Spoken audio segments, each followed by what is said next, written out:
Pirmdienas rītā Latvijas avīzes redakcija saņēma zvanu no Cūkmena, kurš aicināja doties kopā ar viņu uz mežu Aingures apkaimē.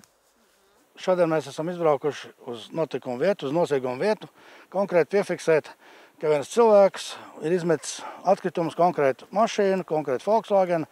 Tas cilvēks ir noskaidrots, un viņa policija meklē tagad, un viņš dabūs samaksāt administratīvo sodu par vidas piesārņošanu. Mēs, protams, satīrīsim Latvijas valsts mežus, visu to satīrīsim, bet viņam par to viss būs jāmaksā.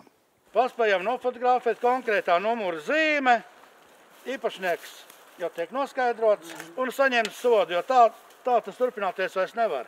Pārkāpums ir paredzēts administratīvo pārkāpumu kodeksa 58. pantā. Tas ir par mežu piegražošanu ar materiāliem vai atkritumiem, kur sods fiziskajai personai ir no 50 līdz 500 latiem. Attiecīgi to izvērtēs. Valsts vides dienests piemērojot sodu. Mēs tikai konstatēsim apstākļus, noskaidrosim vainīgo personu un pārsūtīsim materiālu viņiem izskatīšanai un sodu piemērošanai.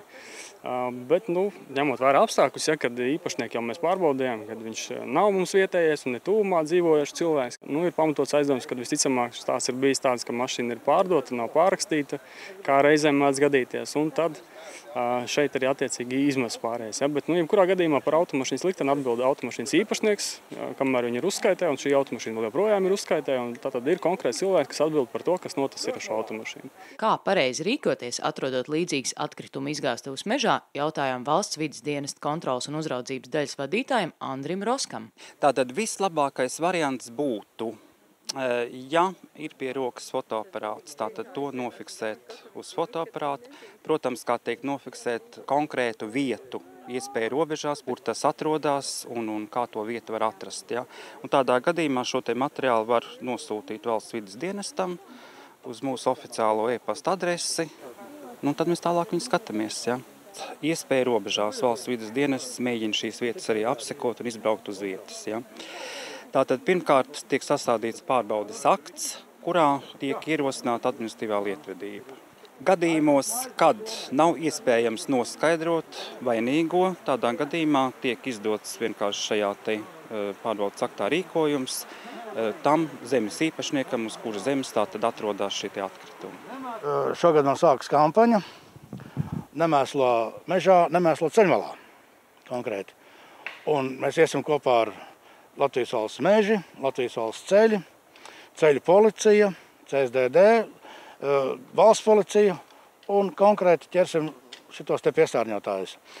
Visā Latvijā darbosies video novērošana, tā kā uz ceļiem ir radari, tā būs video novērošana. Kur tas būs, to neviens nezina.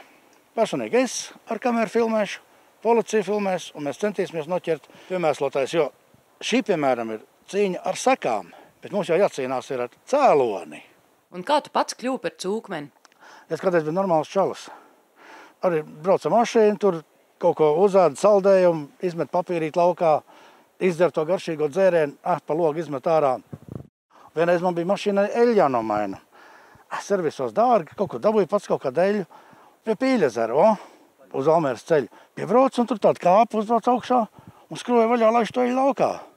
Man saka, tu nemēslo mežā, tu pa cūku pārvērtīsies. Kas tur ir? Neko nevar redzēt. Tu nemēslo mežā pa cūku pārvērtīsies. Kaut kā balss. Baigais spērens zibens un skatos tie mašīnas tajā spogulītī.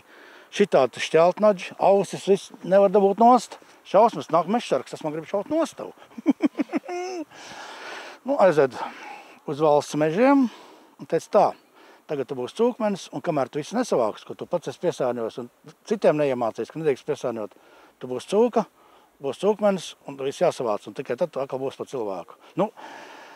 6 gadus jau es to daru. Tāpēc Latvijas valsts meža brīdina. Nemēslo mežā, par cūku pārvērtīsies.